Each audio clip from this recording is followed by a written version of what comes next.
এই পিচ্চি মেয়ে, এইসব কথা তোমাকে কে শিখিয়েছে? এখনো তো দুধের দাঁত পড়ে নাই, আবার আমাকে আই লাভ ইউ বলছো?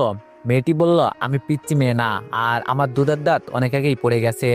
আমি আপনাকে আই লাভ ইউ বলছি, এখন আপনি আমাকে আই লাভ ইউ টু বলেন, আমি চলে যাব। আমি বললাম, আমাকে তুমি চিনো আমি কে? এক থাপ্পড় দিয়ে সব দাঁত ফেলে দিব। মেয়েটি বলল, আমি আগেই জানতাম বেডা মানুষ অনেক রাগী, কিন্তু আপনি কি জানেন বেডা মানুষ মানে কি? আমি বললাম, কি? মেয়েটি বলল, বেডা মানুষ মানে হলো পুরুষ মানুষ। আমি বললাম, তাই বুঝি? আমি তো আগে জানতাম না। মেয়েটি বলল, আই লাভ ইউ টু বলেন, আমি চলে যাব। বান্ধবীদের সাথে বাজি ধরেছি, আপনি যদি আই লাভ ইউ টু বলেন তাহলে আমি জিতে যাব। প্লিজ একবার বলেন।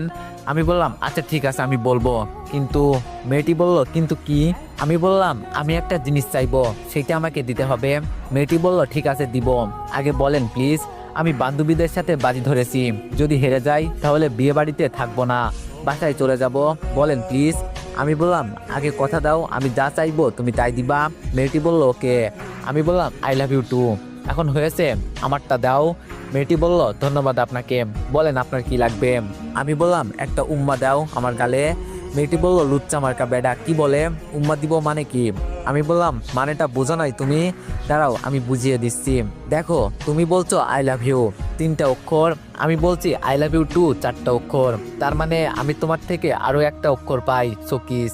মেয়েটি বলল, পাগলে পাইছে নাকি? কিডনি দিমু তারপরও কিস দিমু না, বেটা মানুষ মানেই লুচ্চা। আমি বললাম, তাই বুঝি? ঠিক আছে, আমার জিনিস আমি জোর করে হলেও আদায় করব। মেয়েটি বলল, আপনার জিনিস মানে? আমি বললাম, তুমি তো আজকে থেকে আমাকে এইমাত্র আই লাভ ইউ বলছো, একবার যখন বলছো তখন তুমি শুধু আমারই। মেয়েটি বললাম, আমি বান্ধবীদের সাথে বাজি ধরেছি, তাই আপনাকে বলছি আই লাভ ইউ। সত্যি সত্যি বলছি নাকি? আমি আপনাকে আর কিছু বলতে দিলাম না, আলতো করে চুমু দিলাম মেয়েটির ঠোঁটে। মেয়েটিকে চিনি না, আজকে প্রথম দেখা হয়েছে। মেয়েটি এসেছে তার মামাতো বোনের বিয়েতে, বান্ধবীদের সাথে বাজি ধরেছে সে, আর আমি এসেছি তার বন্ধুর বোনের বিয়েতে। এখন পরিচয় দেওয়া যাক। মেয়েটির নাম মাধবী, আর আমার নাম মিজান। চলেন আবার গল্পে ফিরি। মাধবী বলল, এইটা কি হলো লুচ্চা ম্যাডাম? আমি বললাম, এই মেয়ে কান্না করবে না, বিয়ে বাড়িতে কেউ শুনতে পেলে সর্বনাশ হয়ে যাবে, প্লিজ। মাধবী বলল, আমার সবকিছু শেষ হয়ে গেছে, আপনি আমাকে কিস করছেন আমি সবাইকে বলে দিব।